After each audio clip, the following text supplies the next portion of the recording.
right, welcome back to V-Buzz with me, Ruben, and of course, Alvin Sinclair. And like I said, you know, we've got someone from the Performing Arts Ministry. Yep. Yes, we do. He's, of course, a director. Okay. Something that usually you see directors, they look very stern, right? Yes. But this guy seems like he's more on the fun side. All right. But I don't know how is he on set. Okay, so he's a fun director. Yeah, but you know what? Last week, remember, we kind of sat down with Michelle Tan and Joshua Gui, the stars of Dama Asia Productions. Upcoming musical called The Love Story, and today we're sitting down with the director of the musical itself, Mr. Pun Kai Loon. Now this award-winning director has quite the list of accomplishments under his belt, having directed over 30 productions here at home and across international waters. He now joins us for a chat about his passion for the performing arts. Mr. Pun Kai Loon, thank you so much for being here. Yes. Thank you, Alvin, and thank you, Ruben. Wow, see, he even remembers our names. Yeah, of course. Welcome to the show, sir. Wow. So you have an educational background in economics and finance. Yeah. Okay. And so how did you end up in the performing arts scene? I'm wondering, actually. How did that happen? Yeah. No, when I was studying in England, I just got caught with the scene in West End. I enjoyed the shows there, and I participated in some drama workshops over there as well. And that's how my interest took off, really. So interesting. Did you actually complete what you were doing in England? I did. Otherwise, I'll be disowned by my parents. Yeah. Which is classic with most Malaysian parents, right? So, you know, it's normal. Yeah. But I can't simply say that I want to learn performing arts. He'll be very upset. Exactly. Can I get the degree and the master's first, give it to your parents, and then do what you want to do later? That's what people are doing these days. Yeah. Exactly, that's true. Very true. Paper for qualification always comes first, no matter what. Right, so tell us about that very first experience, you know, in the Malaysian performing arts scene, where, you know, were you also directing, or did you sort of start off with a different role in production back then? Because everyone starts somewhere, you can't just, you know, move in as a director. Yeah, when I came back after my study, what I did was I actually enrolled in Drama Center in Malaysia. That time, the place was helmed by Mustafa Noor, who was coaching young actors, or actors wannabe then. Okay. And that was my first so-called proper formal education in acting. Wow. And his approach was very much Stanislavski approach, and that's why I got to understand that area of work very well, I would say. Yeah. Right. Okay. Also, how did you venture into directing, though? I mean, like, was it all about, or what is it about directing that you drew you into it? Yeah. I think the interest to share human stories, humanity, for lack of a better word, sounds very bombastic. but in some sense, theatre itself is a reflection of life. There are values in it, there are stories to tell, there are issues to convey, there are messages to share. And I think for us as artists, whether it's director or actor, I think one of the greatest joy for us is to tell story. And for scriptwriter is to develop things that could interest us as human beings. That's really great. I mean, but when you say stories, like, what kind of stories that interests you, and like you show that story through your production? Yeah, I think most of the time it's really for dramatic element. Most of the time the story is about an ordinary person or an event that's within a bigger, extraordinary circumstances. Yeah. And that's where you see the driven force of the personality, a so-called down or out of luck personality or innocent personality, having to overcome and circum all the obstacles and conflicts to achieve a happy ending story at the end, you know. So I think we, as natural people with humanity, we always side with the underdogs to a large extent. So whether you like it or not, most of the stories have the underdog element, and we just champion that cause. Yeah, and those are kind of stuff that usually sells, right? And in a way, that we always have that soft spot for movies. It inspires a lot of people too. It inspires a lot of people. Yeah. You know, the underdog stories, right? Yeah. But that's the thing. Going back to you, and how did you sort of like venture into directing? You know, what was it about directing that, you know, drew you to it? I started directing almost accidentally. Wow. I did start off while I was studying so-called acting with Mustafa Noor, venture into an ensemble acting group where we improvise and have devised theatre work. Okay.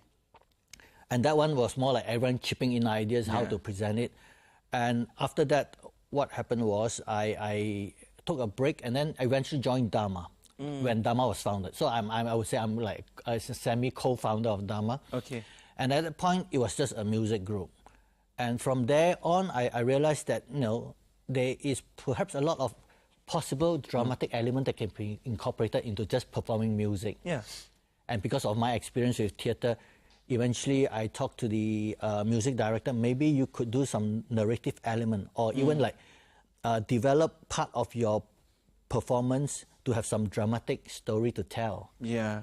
And that's where I started to do some scripting. And because I initiated it, I have to direct the whole thing. Right. So that was my so-called small-scale introduction to directing. And eventually, I just enjoyed it so much to the extent that eventually now become the artistic director of Dama. Really. Exactly. Yep. Yeah. But you have also directed over 30 productions in Malaysia. Okay, that is a big number. All right, and of course internationally as well. Yeah. What has the experience of working with actors on productions on an international level been like? Is it different compared to here in Malaysia? No, I think there's still a lot of joy sharing ideas of how you work on stage. I think us as a whole, because most of the international actors, performers that I work with, because they come from a more seasoned kind of experience with them, generally the work with them is a bit more efficient, more effective. Yeah. But for local performers, those who are schooled properly in all these performing arts things, the language itself is still quite common. I mean, they're still fast learner and so on and so forth, and they can share a lot equally as good. It's just that the difference between us and overseas is most of us, I mean, in some sense, we don't have a much more formalized or very institutionalized performing arts structure in Malaysia. Right. So in some sense, we do actually learn a lot more from them when we work with these foreign artists because there's a bit of technical know-how transfer. Okay. But they also learn about culture and they learn some new values that we have in terms of the production work. It's like a win-win situation. Yeah. So you've also helmed other performing arts related projects like the Young Artist Program, the Theatre Lounge Cafe. Is it important, that you make contribution to the growth of the local art scene? And I don't see myself as like championing a cause, but what happened was I do know that there are a lot of young people who are interested in arts. So the first thought that came into our mind was it's a bit like our kind of a payback to the public kind of thing, a project. So the idea is like, hey, if we could actually introduce young people into so-called proper theatre work and what they see are glamour, or glitz and glamour, and they find so much excitement, but behind the scene, it's really blood, sweat, and tears. Exactly. Yeah. And so the Young Artist Program was concocted on the premise, on the objective of trying to get them to appreciate that if you want to do good work, there is a fair bit of work to do, and to really enhance their technical skill on stage. So they would learn things like singing, they would learn things like acting, they would learn things like musical theatre. Okay. Yeah, so that's how the whole program was conjured. Yeah, but on that note, is there like an age preference though? I mean, like if I'm like a bit later in my age or the 30s or 40s, can I still come in? Yeah. I think acting or theatre work is such an exciting thing. The age does not matter. There's no barrier. Yeah, no barrier. When we started the program, we will have people as young as 12 years old coming into the program. Okay. The oldest was about in the 40s. Oh. Yeah. So there's still hope for both of us. I knew you were getting there. I kind of had that feeling that there was that question was just going there. But you know what? You don't need hope, you have free access. No, we need a lot of hope on our acting skills. So, Mr. Kai Loon, in 2013 you won the award for the Best Director, the Beau Cameronian, the Cammies, to be precise, for the epic musical called Empress Wu, right? So what was it like working on that production? Because, you won an award. I'm sure that's pretty special to you. That was actually a very exciting project and very scary project because Empress Wu is such a known character and notorious from people's perspective, from the public's perspective. And the difficult part is how do you tell a story that people do not like or hate? And at the same time, if you are going to do that, I mean, can you be objective in creating the image of her? Yeah. And to what extent you have creative license to have a more without betraying the principle of who you are in telling true, so-called true story to people. And that took me about 3 years of research work, traveling to China, off and on just to get the extra materials. For that, I have read a lot, easily nearly 20 books to develop that script. And basically, I took the Chinese scholar work on her life, and I took the European scholar work as well as the American scholar work to actually combine them and create a story. What I did was actually for lack of a better word, to give a more objective view of who she is, because there is a bit of a philosophical debate of who she is between the Western scholar and Eastern scholar. Right. And I basically got in the middle of that discussion. Yeah. But it's not easy, because especially when you're doing something that's very historical, you know, and it's history. So the facts has to be really on point. Yeah. It has to be on point, because then you get other historians coming and say, hey, you know, this is not the actual story. And it's good that you actually travel all the way to China. Yeah, at least you know if you have creative license where you are deviating from, moving out from that core storyline.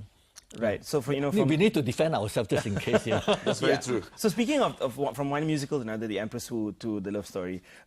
Last week we spoke to lead actors, of the upcoming production you're directing called Love Story, the musical. But give us from the director's perspective, what is Love Story all about? Love. Kind of like what they told us. No. Yeah. When I approached this story, I wasn't thinking of telling people about a tragic love story.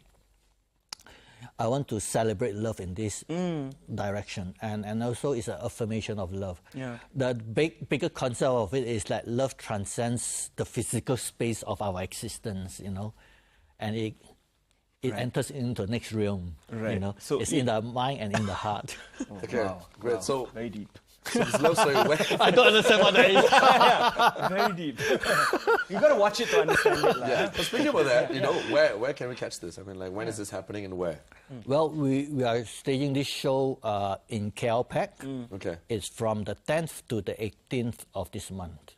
Right. So 10, 11, 17, 18, Yes. I assume it's going to be happening. So thank you so much, Mr. Pun Most Kai Loon, welcome. for being here. And we hope that the Love Story musical will be a huge success. Yes. I pray. It will be. I hope. It will be. It will be. With your credentials, I'm sure it's going to be pretty awesome. Thank you for the kind words. All the best. Thank you so much for coming on the show. All the Thank best. you. All right, Yes. there you go. There you have it. We got to go watch the show. Like, We have, we try not to miss out on all this heard kind of of it plays twice all the now time. already, so you know. Most of the time. Most of the time. Right. So let's just remind you. Tomorrow is Friday, Elvin. Yes. And tomorrow in Vibas, author Mohana Gill already has several awards for her cookbooks under her belt, but she shows no signs of slowing down because she just won another International Cookbook Award, and she joins us for a chat. And fashion designer Izzati Amira will also be in the studio, and she tells us how she injects glamour into her designs. Right. We also joined Swarna for part 2 of a trip to Marhaba in Publica, where she tasted their Yemeni cuisine. Yum. Keep writing to us at vbus@astro.com.my and follow us on Instagram at vbus_HD. Till then, My name is Ruben. my name is Alvin Sinclair. See you.